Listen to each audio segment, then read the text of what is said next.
The President of the United States, Donald Trump, made an historic announcement on December 6, 2017 that upended decades of U.S. foreign policy in the Middle East. Today, we finally acknowledge the obvious, that Jerusalem is Israel's capital. This is nothing more or less than a recognition of reality. It is also the right thing to do. This sent a shockwave throughout the world and could have potentially damaging results for the Israeli-Palestinian peace process. But why is the city so important, and what, if anything, does this policy move actually change? We first need to look at the history of the city. Jerusalem is one of the oldest cities in the world and one that holds deep religious and cultural significance for many people. Jerusalem is home to the third holiest site in the Islamic faith, the Al-Aqsa Mosque, where the Prophet Muhammad allegedly ascended into heaven.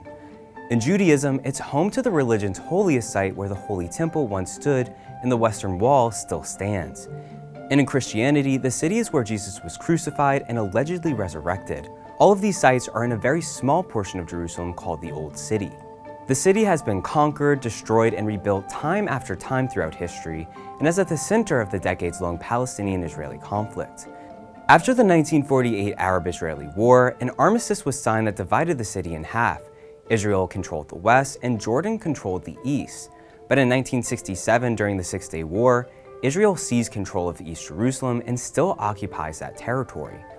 Today, the argument about who should control what parts of the city is still one of the most hotly contested issues in the peace negotiations. But what happens when one of the key mediators in the negotiations takes a step that seems to favor one side over the other? That brings us to the announcement by the Trump administration and why it matters. That was the first time a sitting US president formally recognized the disputed city as Israel's capital since its creation in 1948.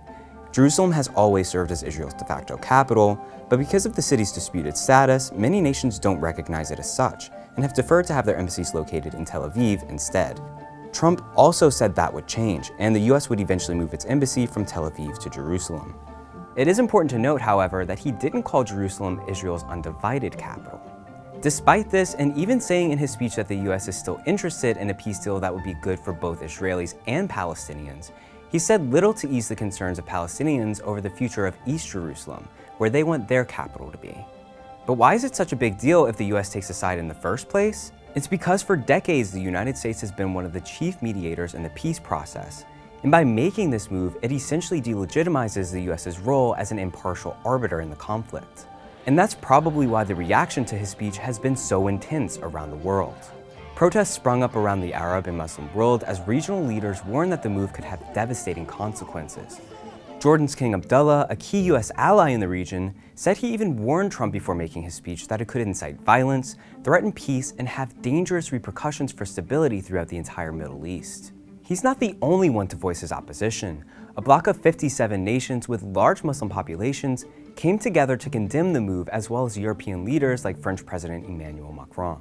But the most damning response came from the Palestinian president himself, calling for the UN to remove the US as the key mediator in the peace process. As protests and condemnation from around the world continue to come in against this policy shift, we'll just have to wait and see what this all means for the peace process.